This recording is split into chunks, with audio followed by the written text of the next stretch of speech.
अगर आप non humanities background से हो तो आप 6 से लेकर 12 तक के एनसीईआरटी अच्छे से पढ़ लो, और जो नोट्स बनाना है ना वो 11-12 जो एनसीईआरटी है वो उससे आप बनाओ, क्योंकि करंट अफेयर का क्या है ना कि आप वो प्रेडिक्ट नहीं कर सकते कि कब क्या किससे पूछ ले।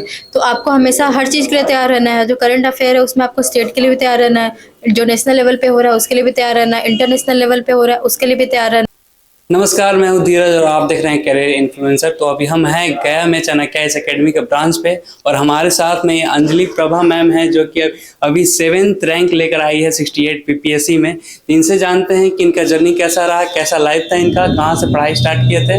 तो चलिए इनसे बात करते हैं। हेलो मैम, आपको बहुत बहुत बधाई है मेरे तरफ से, और वेलकम करते हैं अपने चैनल में। थैंक यू सो मच, और आपको पूरे चैनल को भी बहुत बहुत धन्यवाद मुझे मौका देने के लिए। अच्छा मैम, जानना चाहेंगे कि जब आपका रिजल्ट आया था तो सबसे पहले आपने किसको बताया था? जब रिजल्ट आया था तो मेरे सामने मेरी छोटी बहन और मेरे भाई बैठे हुए थे। सबसे पहले मैं उनको बताई, उसके बाद मेरी मम्मी किचन में उस टाइम काम कर रही थी, तो मैं मम्मी को जाकर बताई कि मम्मी रिजल्ट आ गया और मेरा 7th रैंक आया है। मैं 2-3 बार बोल रही, मम्मी 7th रैंक आया है। काफी एक्साइटमेंट अंदर से हुआ तैयारी कर रहे थे, तो कहाँ से स्टार्ट किए थे आपने पढ़ाई? हाँ, सबसे पहले मैं अपना ब्रीफ बैकग्राउंड बता देती हूँ। मैं अपना क्लास 12 तक का स्टडी केवी नंबर 2 गया से ही की हूँ। उसके बाद मैं अपना ग्रेजुएशन दिल्ली यूनिवर्सिटी के शहीद भगत सिंह इवनिंग कॉलेज से की हूँ। ये मेरा 2020 में कंप्लीट हो गया था ग्रेजुएशन। फिर 2021 में मैं नालंदा ओपन यूनिवर्सिटी में एडमिशन ले ली थी, और साथ ही साथ मैं अपना प्रिपरेशन फुल फ्लेज में स्टार्ट कर दी थी। और 2022 का यूपीएससी का प्रीलिम्स मेरा फर्स्ट अटेम्प्ट था, जिसमें मेरा प्रीलिम्स ही नहीं हो पाया था। उसके बाद मैं बीपीएससी की तरफ स्विच कर गई। 67 बीपीएससी मेरा फर्स्ट अटेम्प्ट था, जिसमें मुझे 158 रैंक मिला था, और 68 बीपीएससी मेरा सेकंड अटेम्प्ट था, जिसमें मुझे 7th रैंक मिला। पिछले बार आप सेटिस्फाइड नहीं हो पाए थे रैंक से? नहीं, रैंक से तो सेटिस्फाइड मैं थी, क्योंकि एक तो मेरा फर्स्ट टाइम था, तो मैं सोची बस मिल जाए कुछ भी। और जो सर्विस मिला था वो भी मुझे लेवल 9 का ही मिला था, और बाकी जो सर्विसेज थे उसके लिए मैं एलिजिबल भी नहीं थी, जो मैं चाहती थी जिसमें जाना। अच्छा मैम, जो कमियां रह गई तो क्या बताना चाहेंगे आप एस्पिरेंट को? हाँ, जो जीएस पेपर 1 है उसमें मैं डीआई का प्रैक्टिस करके गई थी, लेकिन एग्जाम के टाइम में मैं बहुत पैनिक हो गई थी, तो मेरे 10-12 नंबर के क्वेश्चन गलत हो गए थे। और दूसरा मेरा जीएस 2 में थोड़ा गलती ये हुआ था कि जो मेरा कंटेंट था वो उतना अच्छा नहीं था, जिसकी वजह से मुझे एवरेज मार्किंग हुआ था। मेरा ऑप्शनल का मार्क्स अच्छा था, और जीएस पेपर 1 का भी मार्क्स मुझे अच्छे खासे मिल गए थे, क्योंकि जो मैं डीआई के अलावा जो क्वेश्चन लिखे थे वो अच्छे थे। इस वजह से मेरा मेकअप हो गया था, ओवरऑल मेरे मार्क्स अच्छे आ गए थे। बुक और बुक लिस्ट के बारे में आप क्या कुछ बताएंगे? बुक लिस्ट का तो ये सबसे पहले जब आप प्रिपरेशन स्टार्ट करते हो तो सबसे पहले आप एनसीईआरटी पढ़ो। अगर आप ह्यूमैनिटीज़ बैकग्राउंड के हो तो 10th 11th 12th सफिशिएंट है। अगर आप नॉन ह्यूमैनिटीज़ बैकग्राउंड से हो तो आप 6 से लेकर 12 तक के एनसीईआरटी अच्छे से पढ़ लो, और जो नोट्स बनाना है ना वो 11-12 जो एनसीईआरटी है वो उससे आप बनाओ, क्योंकि बाकी जो है ना उसे आप बना तो लोगे, लेकिन ज़रूरी नहीं है कि वो यूज़ कर सकते हो। उसके बाद जितने भी स्टैंडर्ड बुक है जो सब लोग रेफ़र करते हैं कि लक्ष्मीकांत पढ़ लो, फिर ये बिपिन चंद्रा पढ़ लो, स्पेक्ट्रम ये पढ़ लो, तो ये सब आप पढ़ लो। ये आपका बेस अच्छे कर देगा। जब बेस आपका तैयार हो जाएगा ना, तो उसके बाद आप टेस्ट सीरीज ज्वाइन कर लो। उससे आपका ना प्रीलिम्स तो हो जाएगा अच्छा। फिर मेंस के लिए क्या है कि आपका जो बुक है वो आप रेफ़र कर लो, उसके साथ साथ आप इंटरनेट का हेल्प ले लो, और आप खुद का नोट्स प्रिपेयर करो। तो इससे आपका एक होलिस्टिकली कवर हो जाएगा सब कुछ। क्योंकि मैंने इस पर देखा है कि 68 बैच जो कि चल रहा था इंटरव्यू, तो इसमें करंट जो है इंटरनेशनल और नेशनल लेवल से काफ़ी पूछे गए थे। तो जो भी आने वाले हैं, जिसमें आने वाले एग्जामिनेशन है, उसमें करंट का क्या एक्सपेंस रहेगा? करंट अफेयर का कहना है कि आप वो प्रेडिक्ट नहीं कर सकते कि कब क्या किससे पूछ ले। तो आपको हमेशा हर चीज़ के लिए तैयार रहना है। जो करंट अफेयर है उसमें आपको स्टेट के लिए भी तैयार रहना है, जो नेशनल लेवल पे हो रहा है उसके लिए भी तैयार रहना है, इंटरनेशनल लेवल पे हो रहा है उसके लिए भी तैयार रहना है। आप पूरा होलिस्टिकली कवर कर लो करंट अफेयर को।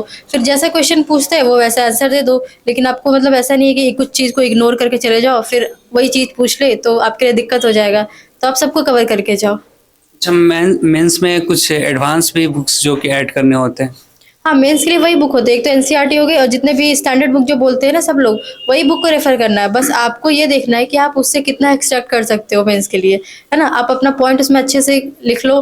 फिर उसके अलावा आप ना इंटरनेट का यूज़ कर लो। फिर जो करंट अफेयर आप पढ़ते हो उससे वो बहुत हेल्पफुल होता है आपको। आपकी जो आंसर है ना उसको एनरिच करने के लिए वो बहुत हेल्पफुल होता है। फिर आप जो पेपर पढ़ते हैं, अगर जिनको रेगुलर पेपर पढ़ने का आदत है, पेपर में बहुत सारे कंटेंट होते हैं, बस आपको पता होना चाहिए कि कैसे यूज़ करना है।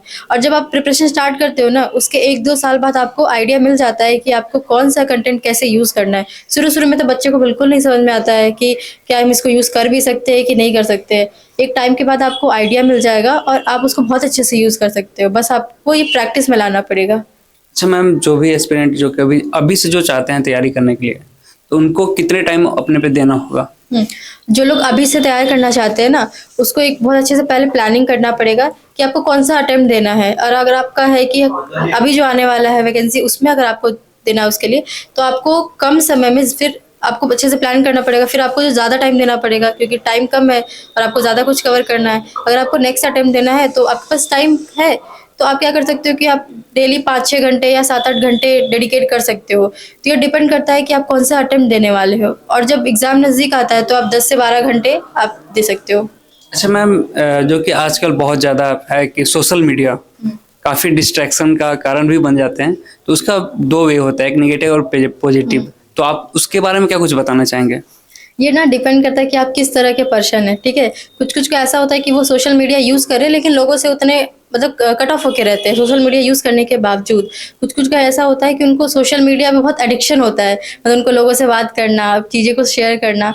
तो अगर आपका वैसा है तो आप अगर आप बहुत वो है कि मतलब लोगों से अटैच रहना आपको पसंद है, तो आपको थोड़े कुछ टाइम के लिए अटैचमेंट छोड़ना पड़ेगा क्योंकि उससे बहुत ज़्यादा टाइम जाता है। जब मैं स्टार्ट की थी तो उस टाइम पे मैं कोई भी सोशल मीडिया यूज़ नहीं कर रही थी।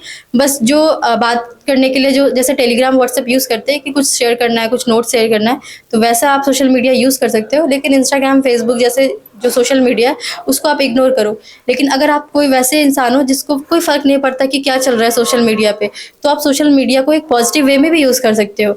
उसमें जैसे कुछ-कुछ चैनल होते हैं ना, बहुत हेल्पफुल होते हैं। जैसे ब्रूट इंडिया का एक चैनल है, उसको आप बहुत जगह यूज़ कर सकते हैं, उसका एग्ज़ाम्पल। तो ऐसे ही है। और ट्विटर पे भी कुछ-कुछ ऐसे हैं जो पेज है जो अच्छी-अच्छी इन्फॉर्मेशन देते हैं। यूपीएससी का ही बहुत अच्छा पेज है जहाँ पर आपको बहुत सारे न्यूज़ मिल जाएँगे, तो आप वैसे भी यूज़ कर सकते हैं। तो डिपेंड करता है कि आप किस तरह के पर्सन हो और आप कोशिश करो कि आप जो सोशल मीडिया है उसको हमेशा पॉजिटिव चीज़ों के लिए यूज़ किया जाए। अच्छा, कभी जब आपका जर्नी चल रहा था सक्सेस से पहले का, तो कुछ ऐसा टाइम आया होगा जब आपको लगा हो कि नहीं ये शायद मेरे लिए नहीं है, मुझे छोड़ देना चाहिए, क्विट कर देना चाहिए, ऐसा कभी माइंड में ख्याल आया था? टू बी ऑनेस्ट मुझे कभी ये नहीं लगा कि ये मेरे लिए नहीं है क्योंकि मेरा ये जो डेडिकेशन है वो अब से ऐसा नहीं है कि अभी स्टार्ट हुआ क्योंकि प्रिपरेशन भली मैं 2021 में स्टार्ट की हूँ लेकिन ये जो डेडिकेशन था मेरा वो मेरा क्लास 4-5 से ही था।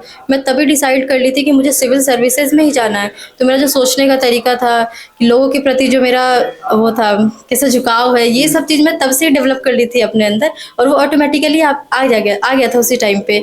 और तभी से मैं अपना प्लान कर रही थी कि मैं 10th के बाद ये लूँगी, उसके बाद मैं ह्यूमैनिटीज़ लूँगी और उसी हिसाब से मैं अपना तैयारी कर रही थी। और कभी ऐसा नहीं लगता था कि मैं इसके लिए नहीं बनी हूँ क्योंकि मुझे था कि नहीं मैं तो करूँगी ही करूँगी क्योंकि मेरा ये ड्रीम है और मैं पहले से सोच रखी हूँ। हार तो नहीं मारना, चाहे 1 बार में ना हो, 2 बार में ना हो, 3 बार में ना हो, लेकिन लगी रहूँगी। अच्छा, इसमें इस सक्सेस के पीछे कुछ ऐसे लोग होंगे जो काफ़ी अहम होंगे, कुछ दोस्त यार, कुछ फैमिली, तो उनका कुछ है ऐसे कोई लाइफ में कोई दोस्त यार या कोई हाँ। पार्टनर था आपके? अगर बात करें फ्रेंड्स का, ऐसे तो फैमिली सबके लिए इम्पोर्टेंट होते हैं। अगर फ्रेंड्स का बात करें तो मेरे पास बहुत अच्छे-अच्छे फ्रेंड्स हैं। मैं इसके लिए बहुत लकी फ़ील करती हूँ कि मेरे पास बहुत अच्छे-अच्छे फ्रेंड हैं। मेरी एक बेस्ट फ्रेंड है जो मेरे साथ रहती है। वो मेरे साथ क्लास 3rd से मतलब हम दोनों जानते हैं और अभी साथ में भी रह रही है। तो वो बहुत इम्पोर्टेंट रोल प्ले करती है। मतलब ऐसा है ना आई ओwe माई सक्सेस टू हर, ऐसा वाला केस है। तो मतलब बहुत ज़रूरी है कि आपके पास कोई ऐसे फ्रेंड हो जो आपके हर सुख दुख में आप हमेशा साथ रहे क्योंकि ये जर्नी ऐसा होता है ना कि आपको हमेशा मतलब कुछ अप्स एंड डाउन देखना ही पड़ता है। तो आपके पास फ्रेंड्स होने ही चाहिए और उसके अलावा मेरे पास और भी बहुत सारे फ्रेंड्स हैं। मेरे बहुत सारे मेल फ्रेंड्स भी है, सुनिए मेरे ज़्यादा ही मेल फ्रेंड्स हैं और वो मुझे बहुत हेल्प करते हैं। मतलब मुझे जब भी ज़रूरत होता है क्योंकि मैं दिल्ली में रह रही थी, मेरा कॉलेज वहाँ पे था, तो कभी मेरे पेरेंट्स कभी नहीं गए दिल्ली। मुझे जब भी ज़रूरत हुआ, रूम शिफ्ट करना हुआ, कुछ भी ज़रूरत हो, तबीयत खराब हो गया, कुछ भी, हमेशा वो तैयार रहते थे हेल्प करने के लिए। तो एक फ्रेंड होना, अच्छा फ्रेंड होना बहुत ज़रूरी है। बहुत बहुत धन्यवाद आपका। Thank you.